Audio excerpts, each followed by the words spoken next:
Viral video ni Pulong, dagdag pabigat ba sa impeachment ni VP Sara?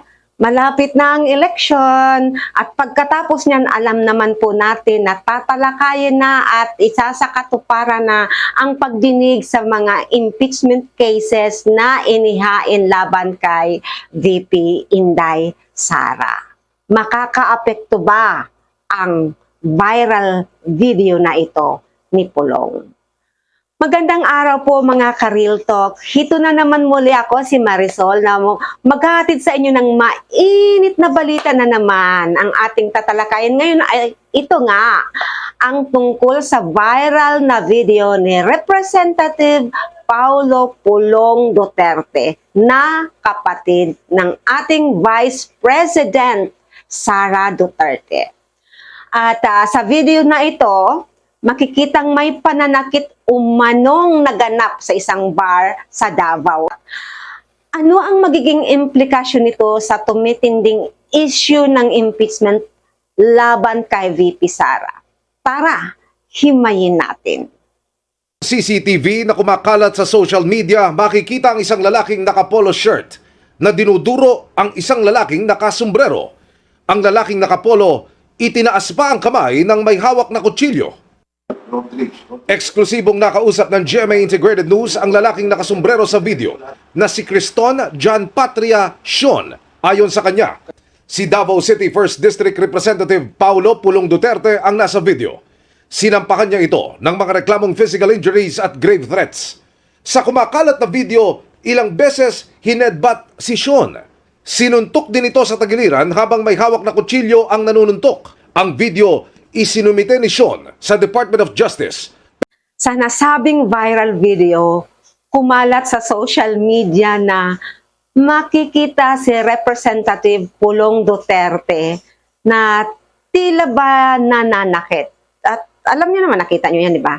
Ng isang lalaki na sa isang bar. At kinilala ng biktima ang sarili niya at nagsampa ng reklamo laban sa kongresista dahil sa umano'y physical injuries at grave threats. So, alam naman po natin, di ba, na napapanood nyo naman yan na nagsampa na talaga ng kaso at inamin niyang siya talaga yung tao doon at si Pulong talaga yon. At malinaw na nasabi rin niya sa kanyang kaso, sa kanyang isinampang kaso na kung ano ang pinagmulan ng alitan, di ba, dahil sa isang bar, alam niyo na yon, sa isang babae, no? At napanood naman natin at sinabi niya kung ano ang kung ano ang dahilan bakit siya umano'y sinaktan ni Pulong. Dahil daw sa isang babae, dahil isa raw siyang aminadong bugaw. Ano po, yung biktima. Ayon sa ilang netizens, posibleng makasira raw ito sa reputasyon ng pamilya ni Duterte. Lalo na ngayong papalapit na ang eleksyon. Sa Lunes na po. Kaya mag-isip ng mabuti, siguraduhin mabuti kung sino ang ating iboboto. Ano po? Sa isang panayam, sinabi rin ni VP Sara na mas mabuti na raw na nailabas na ang video ito ngayon pa lang kaysa lumabas ito sa mismong kampanya. Yun na nga, dahil lumabas, di natin alam paano ito makakatulong o makakasira sa kanyang career. At sa paano ito makakatulong sa pagdidesisyon ng mga botante kung ano yung tama at mali. Pero, hindi doon nagtatapos ang kanyang pahayag. Tinawag rin niya, take note, tinawag rin niya ang insidente bilang bahagi ng isang smear campaign daw ng Administrasyong Marcos laban sa kanilang pamilya. So, palagay nyo, isa nga ba itong campaign, smear campaign laban lang sa kanila? Matindi ang banat mga kababayan. Kaya ating pakasubaybayan ang mga pangyayaring ito at hintayin na lang natin ang mga mangyayari after ng election. Ano po, di ba? And then after that, impeachment na nga yung case ni Sara ay magtutuloy-tuloy na. So, maging matalino tayo, no? Huwag tayong padadala basta-basta sa ipinapain ng mga tao sa ating isip.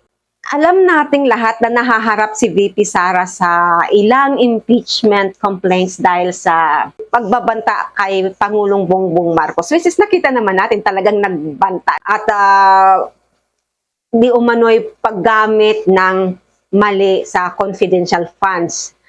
At ngayon, nadagdagan pa ang kontrobersya dahil sa viral video na ito ng kanyang kapatid. Ika nga, di ba, ika nga ng ilan sa atin, di ba? Kung may usok, may apoy.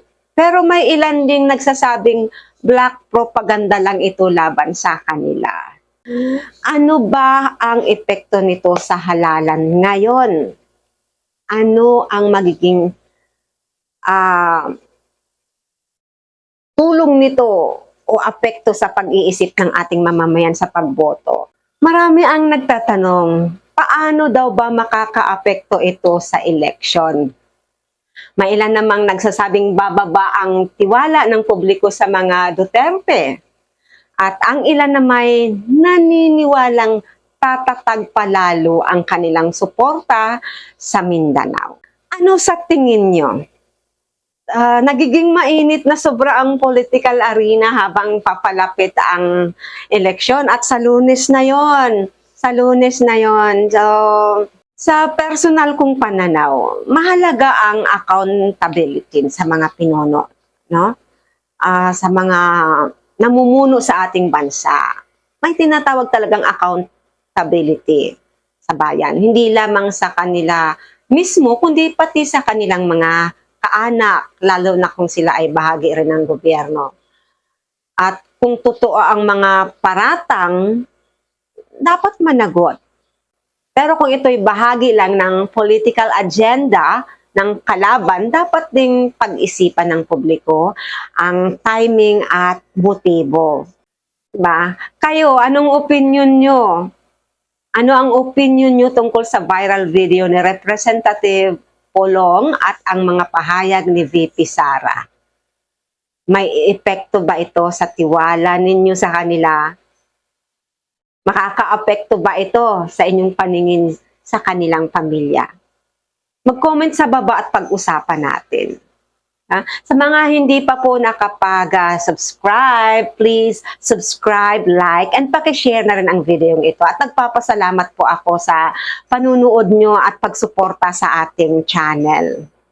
And just like I always say before we end the video, believe in yourself, believe in God, and share love. Thank you so much for watching and see you in my next vlog. God bless you all. Thank you.